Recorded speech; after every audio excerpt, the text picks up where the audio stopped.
বন্ধুরা, এই ভালো মেয়েটি খাতায় যা লিখতো তাই সত্যি সত্যি হয়ে যেত। এটি দেখে এই খারাপ মেয়েটি তার খাতা চুরি করার চিন্তা ভাবনা করে এবং সেই ভালো মেয়েটি সেখান থেকে চলে যায় এবং রাস্তায় একটি ভিক্ষুককে দেখে। এরপরে কিছু টাকা ছেপে তাকে কিছু টাকা দিয়ে আসে। এটি থেকে খারাপ মেয়েটি একটি খারাপ ছেলেকে ডাকে। এরপরে সেই খাতাটি চুরি করার চিন্তা ভাবনা করে। এরপরে তারা দুজনে একটি বুদ্ধি করে। এরপরে ভালো মেয়েটি দেখে সেই খারাপ মেয়েটিকে বেঁধে থুয়েছে একটি চোর। তারপরে সে বন্দুক রেখে তাকে গান পয়েন্ট করে এবং মেয়েটিকে ছাড়িয়ে নেয়। এরপরে মেয়েটি তার পিছনে যেয়ে তাকে একটি শয়তানি বুদ্ধি করে ইঞ্জেকশন ঢুকিয়ে দেয়। তারপরে অজ্ঞান করে তাকে বেঁধে থুয়ে দেয় এবং তারপরে তারা সেই খাতাটি নিয়ে বড় বড় স্বর্ণ এবং অনেকগুলো টাকা আঁকতে থাকে। মেয়েটি তাদের বারণ করে কিন্তু তারা তাও শোনে না। এরপরে তারা অনেক লোভী হয়ে যায়।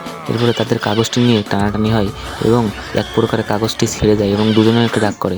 এই ফাঁকে ভালো মেয়েটি তার হাতে একটু কাগজ এনে একটি ছুরি এনে তাকে মুক্ত করে চলে যায় পুলিশকে কল করতে এবং পুলিশকে কল করে এবং পুলিশে তাদেরকে ধরে নিয়ে যায়।